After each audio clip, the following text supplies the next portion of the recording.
কথায় বলে পুরীর জগন্নাথ কাউকে ফেরান না, জগতের সকলের জন্য তার দ্বার খোলা। সেই জগন্নাথই এখন বিতর্কের কেন্দ্রবিন্দু, কারণ তিনি নাকি দেশের প্রধানমন্ত্রী নরেন্দ্র মোদীর ভক্ত। সংবাদ মাধ্যমে দেওয়া সাক্ষাৎকারে অন্তত এমনই দাবি করেছেন পুরীর বিজেপি প্রার্থী সম্বিত পাত্র। মুখ্যমন্ত্রী মমতা বন্দ্যোপাধ্যায়ের সাধু বিতর্কের মধ্যেই সম্বিতের আচম্বিত মন্তব্যে তুঙ্গে রাজনীতি। প্রায় কোমর বেঁধে আসরে নেমেছে তৃণমূল। এক্সে তৃণমূল প্রার্থী মহুয়া মৈত্র লিখেছেন, মোদীর দলের নেতা জগন্নাথ দেবকে অপমান করেছেন, বলেছেন ঈশ্বর নাকি মোদীর ভক্ত। ঈশ্বর সম্ভবত জানতেন ভারতের অন্ধকার অধ্যায়টির শাসক মোদী যখন বিজেপির ট্রোল, এমনকি ভগবান জগন্নাথকেও তার অধীন করে তুলেছে। এরপরে রবীন্দ্রনাথ ঠাকুরের কাব্য থেকে মহুয়ার উদ্ধৃতি, পথ ভাবে আমি দেব, রথ ভাবে আমি, মূর্তি ভাবে আমি দেব, হাসে অন্তর্যামী।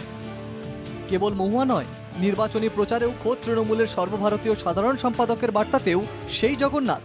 প্রভু জগন্নাথ মোদিজির ভক্ত। আপনারা ভাবুন কত দম্ভ, কত উদ্ধত্ত, কত অহংকার এদের।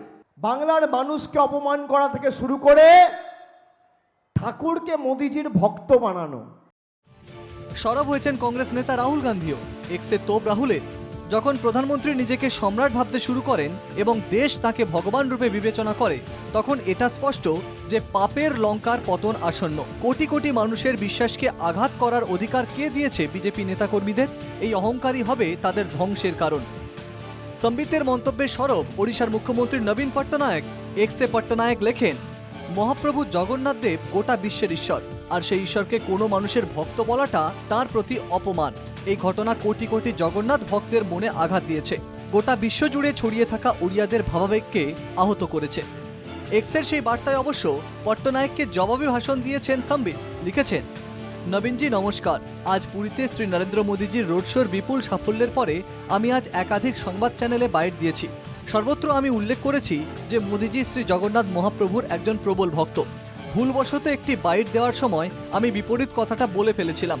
এটা আমি জানি, আপনিও এটি জানেন এবং বোঝেন। স্যার, আসুন একটি অস্তিত্বহীন বিষয় আঁকড়ে একটি ইস্যু তৈরি থেকে বিরত থাকি। আমাদের সকলেরই কখনো কখনো জিহ্বা বেফাঁস হয়ে যায়। ধন্যবাদ ও প্রণাম। हर चैनल में मैंने यही बात कही। शेष में जब एक चैनल ने बाइट लिया, बहुत भीड़ थी उस समय, बहुत धूप भी थी, गर्मी भी थी, बहुत शोरगुल भी था। अनजाने में बाइट देते समय मैंने उसका उल्टा कह दिया कि मोदी जी के भक्त महाप्रभु हैं। ऐसा कभी संभव नहीं हो सकता है। সম্বিত বলছেন মুখ ফসকে বলে ফেলেছেন, কিন্তু প্রচারে মাঠে ময়দানে রাজনৈতিক নেতাদের শব্দচয়নে সম্বিত থাকছে কই? Bureau report, NKTV Bangla.